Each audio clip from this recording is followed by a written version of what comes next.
പണ്ട് തലപ്പത്തായിരുന്നു ഈ ഗ്രൂപ്പിസം ഉണ്ടായിരുന്നത്. അതിനെ വിഭാഗീയത എന്നൊരു ഓമന പേരിട്ട് അവർ വിളിച്ച് അത് പരിഹരിക്കാൻ പറ്റും. ഒരുപക്ഷെ ഏതെങ്കിലും രീതിയിൽ നേതാക്കളെ അനുനയിപ്പിച്ച് കൊണ്ടുവരാൻ പറ്റും. പക്ഷേ താഴെത്തട്ടിലുള്ള പ്രവർത്തകരെ അനുനയിപ്പിക്കാൻ പറ്റില്ല. അങ്ങനെ അത് ഒരു ജനക്കൂട്ടമാണത്. പാർട്ടിയുടെ അണികൾ എന്ന് പറയുന്നവരെ അങ്ങനെ നിയന്ത്രിക്കാൻ പറ്റാത്തതുകൊണ്ടാണല്ലോ അവർ കൊടിയും പിടിച്ച് പ്രയാണം നടത്തുന്നത്. അതാദ്യം മനസ്സിലാക്കുക. പിന്നെ ഇത് നേതൃതലത്തിൽ ഇപ്പോൾ അച്ചടക്കമില്ലല്ലോ. ഇപ്പോൾ അതൊക്കെ ഈ പ്രവർത്തകർ കാണുകയല്ല. അതായത് ഇപ്പോൾ EP ജയരാജൻ കേന്ദ്ര കമ്മിറ്റി അംഗമാണ്. അദ്ദേഹത്തെ LDF കൺവീനർ സ്ഥാനത്ത് നിന്ന് മാറ്റിയപ്പോൾ MV ഗോവിന്ദൻ്റെ പത്രസമ്മേളനത്തിൽ അദ്ദേഹം പറഞ്ഞത് BJP നേതാവുമായി സംസാരിച്ചിട്ടാണോ ഈ നടപടിയെന്ന് ചോദിച്ചപ്പോൾ അതും ബന്ധപ്പെട്ടിട്ടല്ല എന്ന് പറഞ്ഞു. നേരെ മറിച്ച് TP രാമകൃഷ്ണൻ LDF കൺവീനറോട് ചോദിച്ചു ഈ നടപടി എന്തിൻ്റെ ഭാഗമാണെന്ന് ചോദിച്ചപ്പോൾ അദ്ദേഹം പറഞ്ഞു അത് BJPയുമായിട്ട് സംസാരിച്ചതിൻ്റെ ഭാഗമായിട്ടാണ് മാറ്റിയതെന്ന് പറഞ്ഞു. അപ്പോൾ ഇങ്ങനെ നേതൃത്വത്തിൽ തന്നെ ഒരു വിധത്തിലുള്ള ധാരണയുമില്ലാതെ അത് പ്രത്യയശാസ്ത്രപരമൊന്നുമല്ല. ശ്രീ നീലകണ്ഠൻ പ്രത്യയശാസ്ത്രം എന്ന് പറയുന്നത് എന്തടിസ്ഥാനത്തിൽ എനിക്കറിയില്ല. ഇവരെപ്പോഴും പറയുന്നത് കാര്യമുണ്ട്, അടവ് നയം. ഈ പാലക്കാട്ട് തന്നെ നടന്നത് ഈ അടവ് നയം ഒരു ഘട്ടം കഴിഞ്ഞാൽ ജനങ്ങൾ പാർട്ടി പ്രവർത്തകർ വെറുക്കും. അതായത് ഭരണത്തിൽ ചിലർക്ക് മാത്രമേ ഇപ്പോൾ പിടുത്തമുള്ളൂ. പാർട്ടി ഒരു സുഖലോലുപതയിലേക്ക് നീങ്ങുന്നു എന്നൊരു തോന്നൽ വന്നപ്പോഴാണല്ലോ തുടർ ഭരണം ആപത്താണ് എന്ന് തോന്നിത്തുടങ്ങിയത്. അങ്ങനെ തുടർ ഭരണം വന്നപ്പോഴാണ് ഇപ്പോൾ നമ്മുടെ ഒപ്പം ഇരിക്കുന്ന ഏരിയ സെക്രട്ടറി ആണെങ്കിൽ മുന്നേ ഏരിയ സെക്രട്ടറി ആണെങ്കിലും അതുപോലുള്ള ഏരിയ സെക്രട്ടറിമാരും ഇതൊക്കെ അനുഭവിച്ചവരാണ്. ഈ പാർട്ടിയുടെ തുടർ ഭരണത്തിലെ സുഖലോലുപത അനുഭവിച്ചവരാണ്. അപ്പോൾ അങ്ങനെ ആ രീതിയിലേക്ക് പാർട്ടി പോകുമ്പോൾ പഴയ കാലത്തെ പാർട്ടി സംവിധാനമല്ലെന്ന്.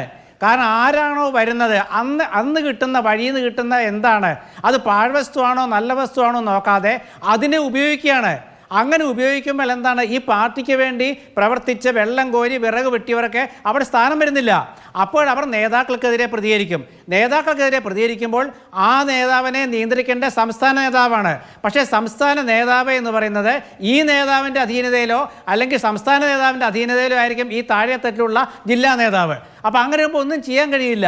അപ്പോൾ അതുകൊണ്ടാണ് ഞാൻ പറഞ്ഞത് കുറേ കാലമായിട്ട് ഈ പാർട്ടി ഇത് പൊട്ടിത്തെറിന്നൊന്നും ഞാൻ പറയില്ല കേട്ടോ, പക്ഷെ നീറിപ്പുകയാണ്. പൊട്ടിത്തെറിന്ന് ഞാൻ പറയില്ല, നീറിപ്പുകയാണ്. ഈ പുകഞ്ഞ് നീര് ഉമിക്കരിയാവുന്നൊരു ഘട്ടമുണ്ട്. അതുപോലെയാണ് ഇപ്പോൾ പാർട്ടിയിൽ നടന്നുകൊണ്ടിരിക്കുന്നത്. അതിന് പ്രധാനപ്പെട്ട ഘടകം നമ്മുടെ മാധ്യമങ്ങൾ തന്നെയാണ്. കാരണം മാധ്യമങ്ങളിൽ ഇത് വരുന്നു, വിഭാഗീയതയുടെ വാർത്ത വരുന്നു. ആ വാർത്ത കണ്ട് മറ്റുള്ളവർ എങ്കിൽ എന്തുകൊണ്ട് ഞങ്ങൾക്കും ചോദ്യം ചെയ്തുകൂടാ എന്ന രീതിയിലേക്ക് വരികയാണ്. അവിടെ പ്രത്യയശാസ്ത്രമൊന്നുമില്ല. ശ്രീ നീലകണ്ഠൻ MV ഗോവിന്ദ മാഷ് പാർട്ടി സെക്രട്ടറി ആയതിനു ശേഷം പ്രത്യയശാസ്ത്രപരമായ ഒരുപാട് ക്ലാസ് എടുത്താലല്ലേ എന്ത് നടപടിയാണ് മാഷ് ഉണ്ടാക്കിയത്. ഇനി അതൊക്കെ പോട്ടെ, BB ചെറിയാൻ പണ്ട് CITU നേതാവ് പണ്ട് പറഞ്ഞൊരു കഥയില്ലേ, പ്രത്യയശാസ്ത്രം എന്ന് പറയുന്നത് അക്കാലത്ത് EMS നമ്പൂതിരിപ്പാട് ഭരണത്തിലേറാൻ വേണ്ടി ചെയ്തു കൊണ്ടുവന്ന കാര്യങ്ങളാണ്. അതൊക്കെ നമുക്ക് പിന്നെ എല്ലാം തെളിഞ്ഞില്ലേ.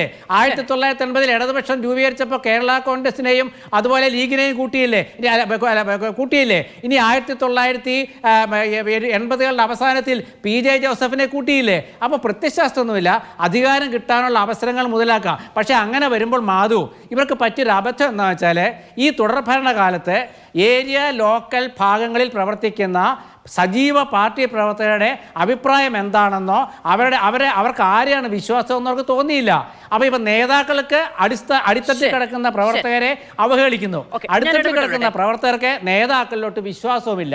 അതുകൊണ്ടാണ് ഈ സമ്മേളന കാലയളവിൽ സാധാരണഗതിയിൽ ഈ പറയുന്ന പ്രതിനിധികളുടെ അഭിപ്രായം രേഖപ്പെടുത്തുന്നിടത്താണ് ഈ പ്രശ്നങ്ങളൊക്കെ ഉണ്ടാവുകയാണെങ്കിൽ പലപ്പോഴും അല്ലാതെയും ഒക്കെ ഈ പ്രവർത്തന റിപ്പോർട്ടിന്റെ ഒക്കെ ഭാഗമായി പല വിമർശനങ്ങളും വരുന്ന സാഹചര്യം